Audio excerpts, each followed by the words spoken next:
তো ফ্রেন্ডস, আজকে চলে এসেছি অঞ্জলি দিদি ভাইয়ের বাড়ি। আর এখন বাজে সন্ধ্যে 6:30। আর এই দেখো, এই সোয়েটারটা কিন্তু আমি নিজে হাতে বানিয়েছি। নিজের হাতে বানিয়ে পরার আনন্দটাই অন্যরকম। তো চলো, এসছি। দেখো দিদি ভাই যে কত কিছু রান্না করতে পারে, তোমাদের কি বলবো, সব দেখাবো আজকে। চলো, এইদিকে রান্না বান্না হচ্ছে হাঁড়ির উপর হাঁড়ি, ঠিক আছে। আর এই যে গুলের আঁচে রান্না হচ্ছে। আমিও একটা সময় গুলের আঁচে রান্না করেছিলাম, যখন আমরা প্রথম প্রথম আলাদা হয়েছিলাম দিদি, তখন। এই দেখো, এই যে এইদিকে হচ্ছে এই যে ইঁচড়ের তরকারি। ও কালার তো সেই হয়েছে। আর এখানে কি আছে, এইখানে আছে খাসির মাংস, ঠিক আছে। আর এখানে আছে বেগুন পোড়া। ও সেই লাগে গরম ভাতে শীতের মধ্যে বেগুন পোড়া। আর এখানে আছে, দেখো আমি এসে এইসব করে বেড়াচ্ছি।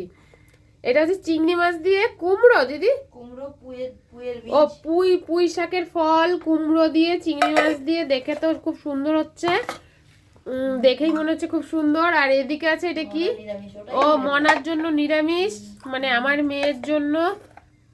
আর এটা হচ্ছে আলু ভাজা, মনার জন্য নিরামিষ, মানে আমার মেয়ে হচ্ছে মনা, দিদির মেয়ে সোনা।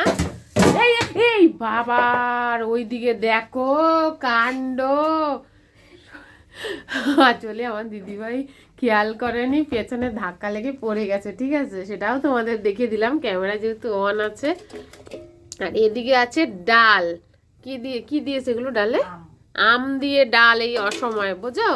আর এদিকে আছে, দেখো এদিকে আছে গুড়ের মিষ্টি, ঠিক আছে। আর এই হাঁড়িতে আছে ভাত, সেটা ও ভাত না, পায়েস। এই দেখো নলেন গুড়ের পায়েস, মানে।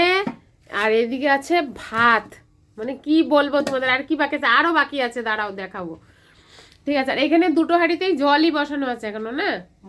আর এই দুটো হাঁড়িতে জল। আর তো হলো তোমাদের দিদি ভাই রান্নাঘরটাও একটু ঘুরিয়ে দেখি। দেখো রান্নাঘর না, এটা মুদিখানা দোকান। চলো আজকে সব ভান্ডা ফাঁস করি, হ্যাঁ চলো। খুলি মুদিখানা দোকান। দেখো এই যে ফ্রিজে, মানে কি চাই তোমার, মানে সব রকম মশলা, কাঁচা বাদাম, ভাজা বাদাম, কাজু বাদাম, চিনে বাদাম, এই ডাল ওই ডাল, এই কাসুন্দি, এই সস, মানে আমি তো সব নামও জানি না, কেন আমি এইসব অত ব্যবহার করি না। আমি হচ্ছে ভেতো বাঙালি, বাংলা কাঁচা লঙ্কা চিড়ে ধনের গুঁড়ো জিরের গুঁড়ো দিয়ে আমি যা করে বেড়াই তাই, ঠিক আছে। আর এইদিকে দেখো, এই ছিল অনেক কিছু, সব বের করেছে, আরও কোটো কাটির মধ্যে কি কি আছে। আর এই নিচে তো একদম দেখো মুদিখানা দোকানটা, শুধু দেখো তোমরা কেমন লাগলো মুদিখানা দোকান, তোমরা বলবা। এর মধ্যে প্রচুর কি চিলি সস, সয়া সস, ফ্যাড্ডা ফ্যাড্ডা কি ভুলভাল নাম বলে ফেলবো, বলার দরকার নাই, তাই বলছি না। আর এইদিকে একটা জিনিস দেখাই, এই কৌটোটা দেখতে পাচ্ছ তোমরা? দেখো, এই পড়িস না। এ দেখো বাড়িতে ঘি বানিয়েছে, দেখেছো? দেখো কেমন সুন্দর কালার, একদম খাঁটি গরুর দুধের ঘি, ঠিক আছে। তো পড়ে গেছে এটার মধ্যে কি ছিল। আর ওইদিকে কি হচ্ছে দেখি, চলো। আর এই দেখো, এদিকে দেখো কৌটো কাটি দিয়ে একদম, দেখো মুদিখানা বাজার।